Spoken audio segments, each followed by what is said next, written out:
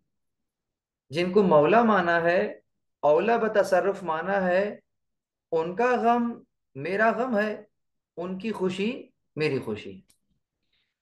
तो उस एतबार से अगर इस हदीस को दोबारा देखा जाए, तो आप फरमाते हैं कि जो हम पर जुल्म हुआ है, उस जुल्म को, उस जुल्म के ऊपर जो हमारे ऊपर हुआ है, अगर कोई याद करके मगमूम है, तो उस गम के आलम में खिंचता हुआ सांस तस्बीह है।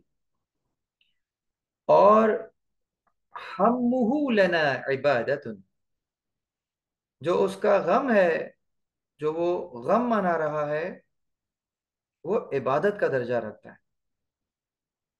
वो कितमान सिरना, कितमान कहते हैं छुपाने को, और सिरना, सिर कहते हैं राज को। ना मुतकल्लिम की जमीर है। तो कितमान सिरना जिहादुन फी सबीलिल्लाह, हमारे अ, राज को छुपाना जिहादुन फी सबीलिल्लाह है। उसके बाद फिर आपने कहा ये इतनी बड़ी बात है कि इसको आप सोने के पानी से लिख लीजिए। इस एतबार से हम इसकी थोड़ी सी एक और हदीस लेके फिर इसकी शरह करें। इमाम फरमाते हैं, कौल अली अबी, मुझसे मेरे बाबा ने फरमाया। ये पांचवें इमाम ने आखिरी वक्त में अपनी शहादत से कबल वसीयत फरमाई थी छठे इमाम को। उकिफ ली मिन माली कज़ा व कज़ा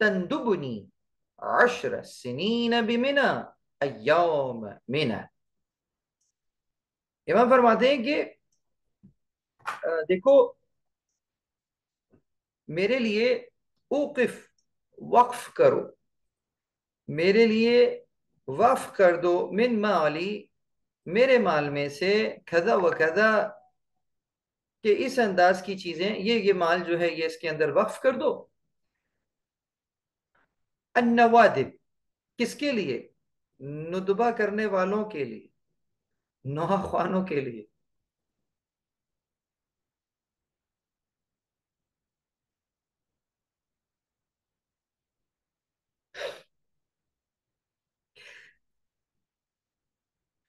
अशरा सिनीना, 10 साल तक, पे मिना, मिना के मैदान में। लेकिन मिना का मैदान ऐसा नहीं जो खाली मैदान हो। बे मिना अय्याम मिना, जब मिना के अय्याम हो तो मेरे लिए वहां माल खर्च करो, उन लोगों के लिए जो मुझ पर नौहा करें। अल्लाह अकबर। किस कदर अहम है, किताब मन ला हज़ुल फकीह के अंदर ये रिवायत मौजूद है। इमाम अलैहिस्सलाम तशवीक दिला रहे हैं और अपने माल में से एक हिस्सा मुख्तस कर रहे हैं इसी काम के लिए। इसका मतलब अज़ा इस कदर अहम है कि इमाम वसीयत फरमा रहे हैं अपने माल में से एक हिस्सा मुख्तस करो इस काम के लिए। और जो रोने वाले हैं नवादिब, उन पर खर्च करो। यानी कि यकीनन जब कोई इस किस्म की मजलिस रखी जाएगी, तो यकीनन मुमकिन है, यकीनन उसमें एक्सपेंस होता है, उसके अंदर खर्चा होता है, उसके अंदर माल खर्च होता है। तो वो माल इमाम पहले से ही इंतजाम करके जा रहे हैं कि उनके बेटे को कोई परेशानी ना हो और वो अपने बाबा का गम मनाए।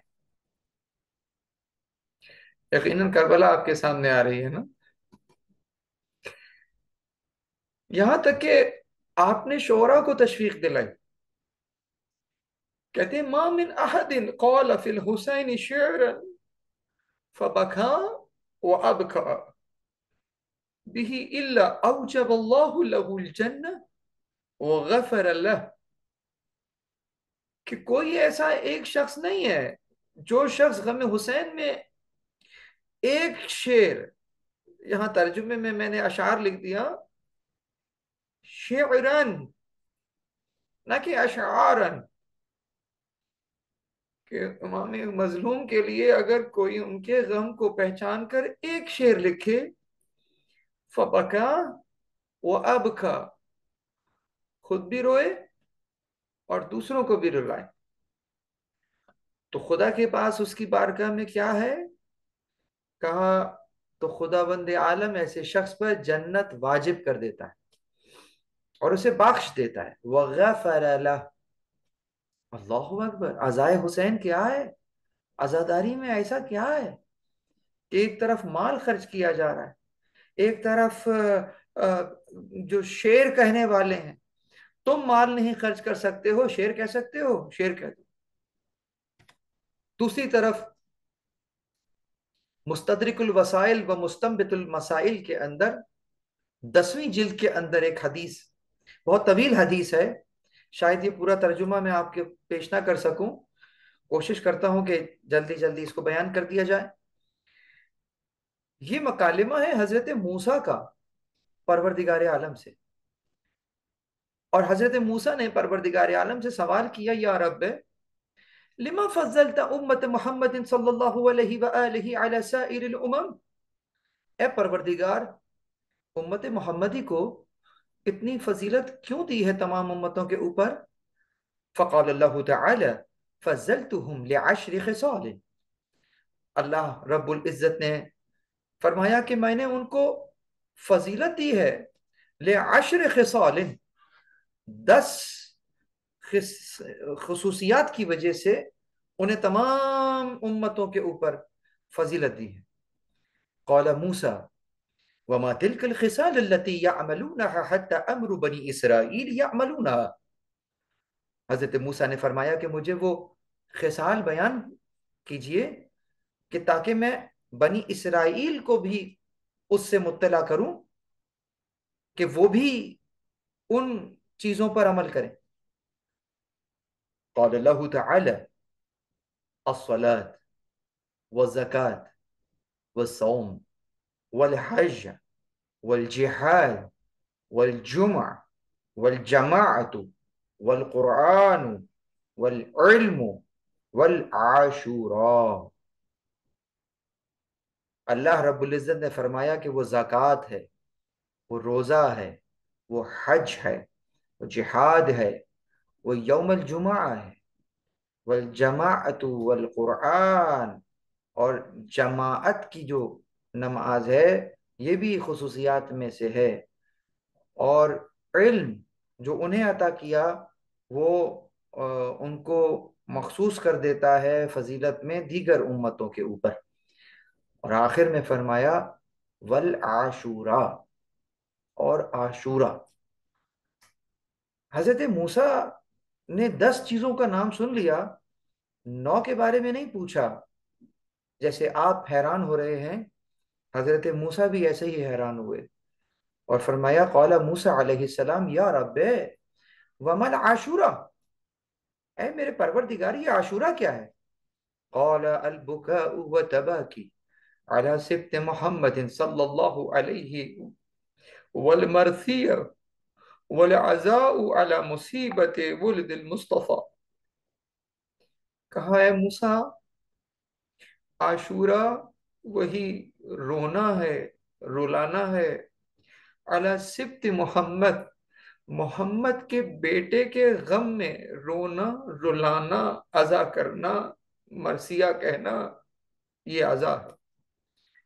या मूसा, अब परवरदिगार आलम मजीद सिफात बयान करता, या मूसा मा मिन अब्दिन मिन अबीदी फी ज़ालिका ज़मान बका औ तबाकी व तअज़्ज़ा अला वलदिल मुस्तफा सल्लल्लाहु अलैहि व आलिहि इल्ला व कानत लहुल जन्नह ज़ाबितन फीहा। ए मूसा, बंदों में से कोई बंदा ऐसा नहीं है कि अगर वो उस जमान के अंदर रोए, रुलाए, अजा करे मोहम्मद मुस्तफ़ा सल्लल्लाहु अलैहि वसल्लम के बेटे के लिए, मगर नहीं कि मैं उसको बख्श दूं, उसके गुनाह बख्श दूं, और उसे जन्नत में दाखिल करूं। वमा मिन अब्दिन अनफक मिन मालिही फी महब्बती इब्न नबीये। अब यहां परवरदिगार निस्बत बदल रहा है। वहां मोहम्मद का बेटा कहा था, यहां कहता है कि कोई शख्स नहीं मगर ये कि अगर वो एक अपने माल में से खर्च करे नबी की बेटी के बेटे के गम में, तआमन व गैर जालिक, या तो दिरहम खर्च करे या खाना खिलाए या इसके अलावा कुछ करे, इल्ला, मगर ये के बारकत लहू फी दार दुनिया अद्दरहमु बिसबईना दिरहमान, मैं उस एक दिरहम के अंदर बरकत दे दूंगा 70 दिरहम के बराबर। इसका इतलाक दोनों जहानों में हो जाएगा कि अगर दुनिया में खर्च कर रहे हो तो तुमने 1 दिरहम खर्च किया है तो तुम्हें 70 करके लौटा दिया जाएगा, और तुमने 1 दिरहम खर्च किया है नामा अमाल में 70 दिरहम ही लिखे जाएंगे। वकाना मुआफन फिल जन्ना, और वो जन्नत में दाखिल किया जाएगा मगफिरत के बाद, उसके गुनाहों को ऐसी हालत में दाखिल किया जाएगा कि गुनाह बख्श दिए जाएंगे। व इज्जती व जलाली, और मुझे अपनी इज्जत और जलाल की कसम है, मा मिन रजुलिन औ इमरातिन साला दमउ ऐनिही फी यौम आशूरा व गैरे, कि मुझे अपनी इज्जत और जलाल की कसम है कि अगर कोई मर्द या औरत एक आंसू का कतरा अपने रुखसार पर जारी करे यौम आशूरा, आशूर के दिन, या उसके अलावा, इल्ला व कुतिबा लहू अजरन मिअत बिशही मिअत शहीदन शहीदिन, कि मैं लिखूंगा उसके लिए 100 शहीदों का सवाब। शहीदों का सवाब, राहे खुदा में खून बहाने वाले और हुसैन के गम में आंसू बहाने वाले। परवरदिगार की निगाह में 100 शहीदों का खून एक तरफ, और ये एक छोटा सा खून का कतरा नहीं, अश्क का कतरा एक तरफ। क्या छुपा हुआ है आजादारी के आंसू में? क्यों परवरदिगार आलम को 100 शहीदों से ज्यादा महबूब है वो एक आंसू का कतरा? बस अजीजों, यहां पर ही देखना, ये तफक्कुर है, ये तदब्बुर है। आजादारी किस कदर बड़ी जिम्मेदारी है। एक और हदीस की तरफ आपका जहन मुंतबक करना चाहूंगा कि जहां पर कहा गया ये जो कतरा है अगर मच्छर के पर के बराबर होगा तो भी कबूल करूंगा। इस बात को याद रखिएगा, मच्छर के पर के बराबर की बात जब की जा रही हो तो इसका मतलब ये होता है कि सामने वाला क्वांटिटी में इंटरेस्टेड नहीं, उसे क्वालिटी चाहिए। वो ढूंढ रहा है क्वालिटी। इससे फर्क नहीं पड़ता कि एक कतरा है या इससे ज्यादा। इसको उलट दीजिए 180 डिग्री, कि क्वांटिटी बहुत है मगर क्वालिटी नहीं। अरे अगर क्वालिटी नहीं है तो आप प्याज भी नहीं खरीदते और अपना बेकदरी वाला आंसू बेचने निकले। क्या शय है जो उस आंसू में कद्र को शामिल कर देगी? ये बात जरा समझने वाली है। देखिए, वो कद्र कहां से आएगी, थोड़ी सी बात इस पे करना चाहूंगा। यानी जिसे आप कहें कि वो कद्र जिससे हमारी आंसू में वो कद्र पैदा हो जाएगी, वो कैसे पैदा होगी? जिस तरीके से हम दूसरों को दलाइल देते हैं ना कि भाई तुम रोते क्यों हो, तो हम उनको दलाइल देते हैं कि देखो रोना जो है वो तो फितरत है, जब गम होता है तो आंसू आता है, जब ये होता है तो वो होता है तो फिर आंसू आ जाता है, तो ये तो फितरत की अलामत है। अच्छा है आपने दूसरे को दलीलें दे दी, लेकिन अब एक सवाल आपसे भी तो कायम किया जा सकता है ना कि ये जो दलीलें दे रहे थे कि रोना फितरत है, फितरत है, तो फितरत रोने के ऊपर अल्लाह ताला इतना बड़ा अजर लिख देता है?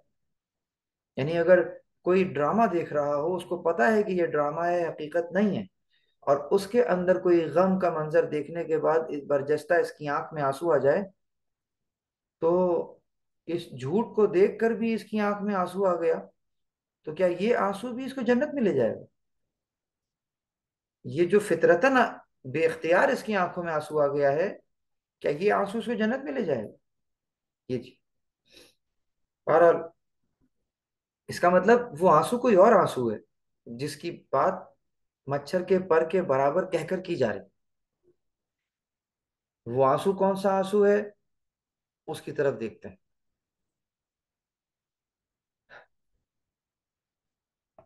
वो आंसू इस अंदाज से है कि जब अजादारी के मकासद को सामने रखकर आंसू निकलेगा, तो फिर उस आंसू के अंदर क्वालिटी पैदा हो जाएगी, और उनमें से पहला मकसद अमर बिल मारूफ व नही अनिल मुनकर है। कि आपके जहन में इमाम के मकासद मौजूद हैं, और इमाम के मकासद में से एक वाज़ेह मकसद यही अमर बिल मारूफ व नही अनिल मुनकर है।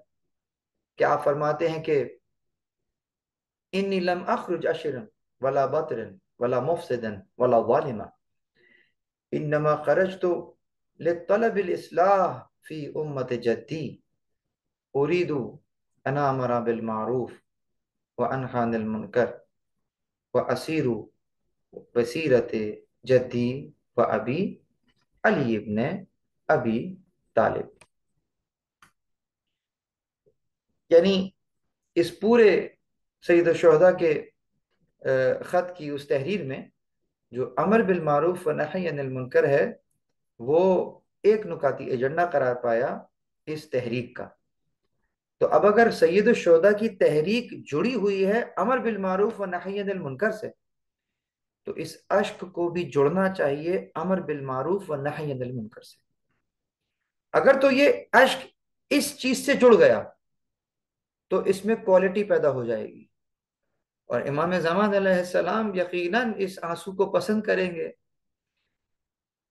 कि जिसके अंदर इमाम ज़मान अलैहिस्सलाम के उस हक को जिसे उम्मत ने छीन लिया, वापस पलटाने की तड़प हो। ये आंसू, हर आंख से बहता हुआ आंसू आपको अपने इमाम ज़मान से और नजदीक से नजदीक तर कर रहा होगा। ये वो आंसू है कि अगर मच्छर के पर के बराबर भी आ गया है, पहला कदम ही सही, जन्नत की तरफ तुम्हारा सफर शुरू हो गया। दूसरा पहलू अमर इमाम जमान को जिंदा करना है, जैसा कि मैंने आपके सामने बयान किया। अमर इमाम जमान क्या है? अमर इमाम जमान बयान करने के लिए किसी ने छठे इमाम के से भी ये रिवायत मंसूब है और आठवें इमाम से भी मंसूब है कि आपने फरमाया कि हम उन मजालिस को पसंद करते हैं जहां हमारे अमर को जिंदा किया जाए। तो पूछने वाले ने पूछा कि आप के अमर को कैसे जिंदा किया जाए? तो आपने फरमाया कि हमारे उलूम को सीखो और उन्हें नास तक पहुंचाओ। कि जब लोग हमारे कलाम की खूबसूरती को जान लेंगे, तो यकीनन उस पर अमल करेंगे। तो इस तरीके से इमाम का अमर जिंदा हो जाएगा। यानी कि जितने लोग आप मुझे सुन रहे हैं और जितने जहां जहां भी मजालिस आज़ा बर्पा हो रही हैं, दर हकीकत उन सब की जिम्मेदारी इमाम ये बयान कर रहे हैं कि उन सब की सब जिम्मेदारी, आजादारी जिम्मेदारी, उन सब की जिम्मेदारी ये है कि उलूम आले मोहम्मद को कस्ब करें, अपने नफ्स में जज्ब करें। और जब इस कलाम की ब्यूटी जो आपने जज्ब कर ली है लोग अपनी आंखों से देखेंगे, तो यकीनन वो खिंचे चले आएंगे अहले बैत की तरफ। ये ट्रैक दिया है आइम्मा ताहिरीन ने हमें अज़ा के जरिए से। इसमें मोतबर रिवायात से काम लिया जाएगा, वो बयान की जाएंगी, और जिसमें ना कसर हो, तकसीर हो, ना जिसके अंदर गुलू हो। इसीलिए आपने फरमाया, एक तवील हदीस है उसका एक छोटा सा टुकड़ा, कि हमारे मुखालिफिन ने हमारे लिए तीन तरह की रिवायात घड़ी हैं। एक जिसमें गुलू है, दूसरे जिसमें तकसीर है, तीसरे जिसके अंदर हमारे आदा के, दुश्मनों के ऐब बयान किए गए। और उसके बाद फरमाते हैं कि जब हमारे यानी कि इसकी इसकी इल्लत बयान की, कि वो जो कि जिसमें हमारे जिस जिन रिवायात में गुलू किया गया है, तो वो हमारे जो मानने वाले हैं वो उसी के कायल हो जाते हैं। और वो जो दूसरे जिसमें हमारी तकसीर की गई है, जिसमें हमारी कद्र को घटा दिया गया है, तो फिर अवामुन्नास जो हैं वो उसी की तरफ उतना कायल हो जाते हैं, ये भी गलत हो जाता है। और तीसरा यह है कि जिसमें हमारे दुश्मनों के अयूब बयान किए गए हैं, तो फिर पलट कर दुश्मन जो है वो भी आइम्मा के खिलाफ इस अंदाज की गुफ्तगू करता है, लिखता है, और उसको उसका इल्म भी नहीं होता वो क्या कह रहा है। आजकल के हालात, सोशल मीडिया इस बात का सबूत है कि जब इधर से गलत जुबान इस्तेमाल की जाती है किसी के लिए, तो फिर वो सामने वाला खामोश नहीं रहता, वो भी पलट कर फिर कभी किसी की शान में गुस्ताखी हो रही है, कभी किसी की शान में गुस्ताखी हो रही है, कभी इमाम जमान अजल्लल्लाहु ताला फरजहु शरीफ की लिए गलत इस्तेमाल अल्फाज इस्तेमाल किए जा रहे हैं। तो ये सब उसी का रिएक्शन होता है जो हमें नजर आता है। तीसरा मकसद अजादारी का बहुत अहम, जो कि एक अहम जिम्मेदारी है हमारी, और वो ये कि एक मकाम को हासिल करना, मंजिलत को हासिल करना, जो कि आइमा मासूमीन अलैहिस्सलाम ने खुद अपने शियों से तकाजा किया। जियारत के जुमले जो आपके और मेरे हाथों में पकड़ाए, उसमें कहा कि मांगो हमसे, हमें सलाम करो इस तरीके से, और परवरदिगार से हमारे वसीले से दुआ मांगो, अल्लाहुम्मा जअलनी फी मकामी हाजा, ऐ मेरे परवरदिगार मुझे इस मकाम पे करार दे। मिम्मन तनालुहु मिनका सलावातुम व रहमतुम व मगफिरा, जहां पहुंचती है तेरी तरफ से सलावात, रहमत और मगफिरत। कौन सा मकाम है वो, कब पहुंचेगी सलवात, रहमत, मगफिरत? कहा अल्लाहुम्मा जअल, ए मेरे परवरदिगार मुझे करार दे, महया या महया मोहम्मद व आले मोहम्मद, व ममाती ममात मोहम्मद व आले मोहम्मद, अल्लाहुम्मा इन्ना हाजा यौमन। और उसके बाद फिर बयान किया, है परवरदिगार मेरी हयात को करार दे दे जैसा कि मोहम्मद और आले मोहम्मद की हयात है, मेरी मौत को ऐसा करार दे दे जैसा कि मोहम्मद और आले मोहम्मद की मौत है। यहाँ मौत से मुराद क्या होगा, यानी कि यकीनन इस जहान के अंदर आना और आके रहना ये हयात हो गया, और जाना ये मौत हो गई। यानी कि जिस तरीके से मेरा इंटरेक्शन यहाँ पर रहे वो ऐसा हो जैसे मोहम्मद और आले मोहम्मद का। और जब मैं इस दुनिया से चला जाऊं, तो मैं ऐसी नेकियां छोड़कर चला जाऊं, ऐसे हसनात छोड़कर चला जाऊं, ऐसे असरात छोड़कर चला जाऊं जैसा कि मोहम्मद और आले मोहम्मद। यह आपकी और हमारी कोशिश है, दुआ है परवरदिगार आलम से। तो बस ये चंद निकात हैं जो कि हमने इस एतबार से बयान किए हैं। अब यहाँ पर हम चलते हैं चंद एतराजात की तरफ, कि वो एतराज कौन कौन से हैं जो इस बाब में किए जाते हैं। मसलन रोना, और वो भी शहीद पर रोना, मातम करना, और ख़ास ये अजीब मज़ाक़ा खेज़ बयान करना कि इससे मैयत पर अजाब होता है। सही मुस्लिम की हदीस है कि कोई शख्स ऐसा नहीं कि किसी दूसरे के गुनाह की पादाश में अजाब दिया जाए बजुज मुर्दे के। मतलब बेचारा वो एक तो अपनी जान से चला गया, वो मरने के बाद भी चैन ना आया उसे कि वो रोने वाला जो है वो रो रहा है, और अजाब अगर रोना गुनाह ही है तो जो रो रहा है, अमल जो कर रहा, उसके ऊपर अजाब होना चाहिए ना। वो मुर्दे के ऊपर अजाब हो रहा है, ये समझ से बाहर है। अब इस हदीस को जब कुरान के सामने पेश करते हैं तो कुरान कहता है लहा मा कसबत वलकुम मा कसबतुम वला तुसाअलूना अम्मा कानू यामलून, कि उसके लिए तो वो है जो उसने किया है, तुम्हारे लिए वो है जो तुमने किया है। तुमसे नहीं पूछा जाएगा कि वो क्या करते थे। तो यहाँ कुरान से कोई हदीस टकरा जाए तो उस हदीस को रावी के मुंह पे मार दीजिए, यही सही तरीका है। ठीक है। तो यकीनन ये हदीस, इस तरह अंदाज की हदीस जो है वो टकराती हैं कुरान करीम से। तारीख का मुताला करने पे हमें नजर आता है कि अहले बैत अलैहिस्सलाम के ऊपर तो सहाबा और ताबईन ने अश्कबारी की है। ना फ़कत शोहदा पर, खास इमाम हुसैन अलैहिस्सलाम के ऊपर इस अंदाज से रोए हैं, रसूलुल्लाह रोए हैं। बस यहाँ पर आकर हम छोटा सा 1 मिनट 2 मिनट का वक्फा ले रहे हैं, और मैं एक नया लिंक आपके लिए शेयर कर रहा हूँ।